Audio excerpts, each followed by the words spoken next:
Assalamualaikum warahmatullahi wabarakatuh. Senang sekali jumpa kembali dengan Wahyudi AS.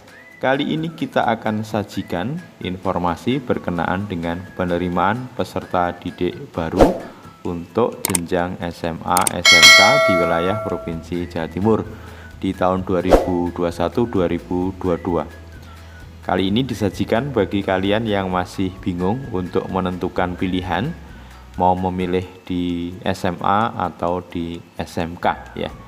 Kali ini kita akan kupas berkenaan dengan mengapa memilih SMK ya. Ini tentunya menjadi pertimbangannya. Jadi silahkan disimak sehingga nanti kalian sudah tidak galau lagi untuk memantapkan memilih SMK atau memilih SMA ya. Kali ini kita akan sajikan dengan sudut pandang memilih di SMK ya. Oke. Yang perlu dipahami berkenaan dengan perbedaan pendidikan di SMA dan di SMK adalah sebagai berikut ya. Bagi kalian nanti yang memilih pendidikan di SMA itu ditujukan untuk siswa yang akan melanjutkan ke perguruan tinggi. Jadi orientasi dari pendidikan di SMA adalah untuk lanjut ke perguruan tinggi. Kemudian kurikulum yang disajikan di SMA itu lebih banyak muatan teori ya, konsep, teori dan seterusnya dibandingkan dengan praktik. Jadi kalau dibuat proporsi kira-kira teorinya itu bisa jadi kisaran 80-90%, prakteknya mungkin kisaran 10-20% ya. Kemudian tentu memang karena orientasi dari pendidikan SMA ini untuk melanjutkan ke perguruan tinggi, lulusannya tidak siap untuk kerja dan tentunya tidak mandiri ya. Artinya maksudnya setelah selepas dari SMA itu belum siap kerja dan belum mandiri. Dan tentu tempat belajarnya berkisar di lingkungan sekolah.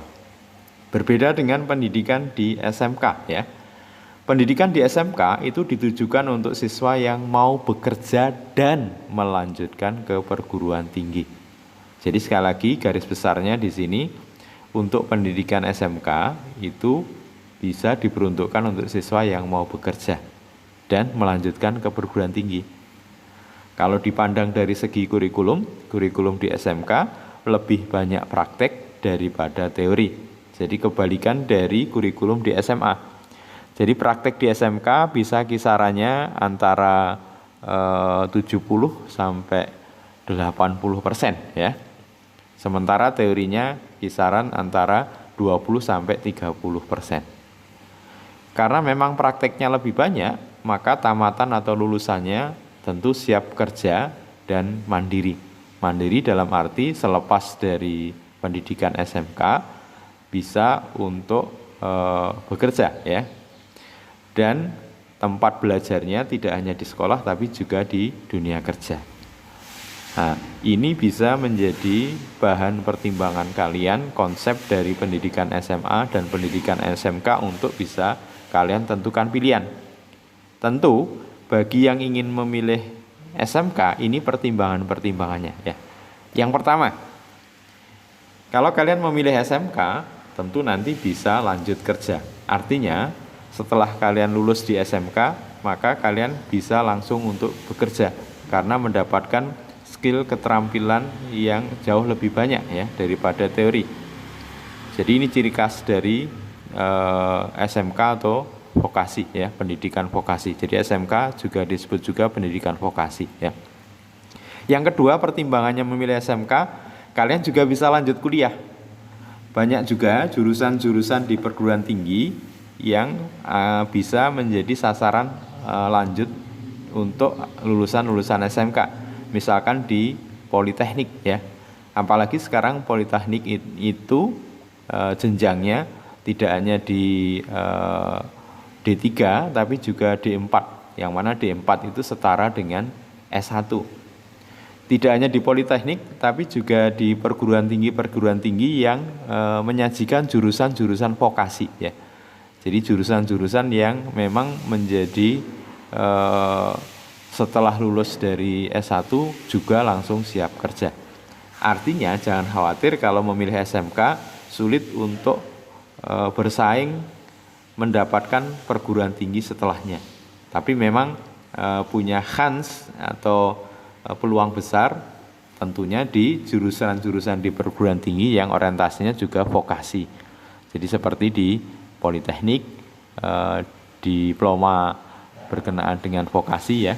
Apalagi sekarang ada juga yang diploma 4 atau setara dengan S1. Tentu karena di SMK itu sudah dapat bekal skill keterampilan, maka ketika nanti memilih kuliah, ketika kuliah bisa sambil kerja. Apalagi banyak perguruan tinggi yang menyajikan mungkin kuliah tidak di waktu jam kerja ya, misalkan di sore atau malam, sehingga di waktu pagi bisa bekerja, kemudian di malamnya bisa kuliah. Ini juga menjadi pertimbangan memilih SMK. Yang keempat, ada pembekalan untuk praktek kerja lapangan. Jadi teori dan praktek yang dipelajari selama di bangku sekolah itu diimplementasikan dalam program praktek kerja lapangan yang waktunya juga cukup lama ya. Kadang-kadang bisa sampai 6 bulan ya. Nah, tentu ini menjadi bekal tersendiri. Kemudian juga tentu dalam kerja praktek atau ketika praktek berpeluang untuk dapat gaji ya. Apalagi mungkin SMK yang sudah punya kerjasama dengan dunia industri, peluang kalian untuk mendapatkan penghasilan juga ketika masih sekolah di SMK juga ada di sini ya.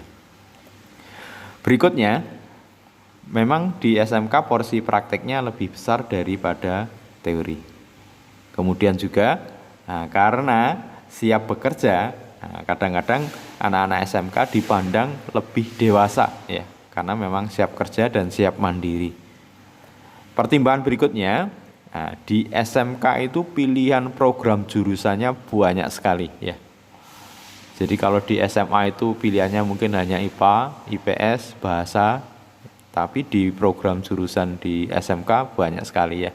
Mulai dari mungkin tata boga, tata busana, berkaitan dengan industri, berkaitan dengan IT, berkaitan dengan bangunan dan seterusnya. Jurusannya sangat banyak. Artinya nanti ini bisa menjadikan suatu keahlian yang sesuai dengan passion kalian. Kalau kalian punya passion arah ke bidang teknologi, maka ada program jurusannya. Kalian punya passion di bidang wirausaha, kalian punya ada jurusannya. Kalian mungkin lebih ingin ke arah ke farmasi ya, ada jurusannya. Jadi pilihan jurusannya sangat banyak. Dan tentunya di setiap SMK itu ada pembekalan kewirausahaan. Karena diharapkan setelah lulus itu bisa langsung mempraktekkan dan siap untuk bekerja dan siap mandiri. Dengan pertimbangan-pertimbangan ini, tentu bagi kalian yang ini memang passion kalian, cocok di sini, maka silahkan bisa memilih SMK. Bagaimana dengan yang SMA? Nah, nanti kita ulas berikutnya. Terima kasih, mudah-mudahan informasi ini bisa memantapkan kalian untuk segera membuat pilihan mau memilih SMA atau memilih SMK. Terima kasih, sampai ketemu lagi pada video berikutnya. Assalamualaikum warahmatullahi wabarakatuh.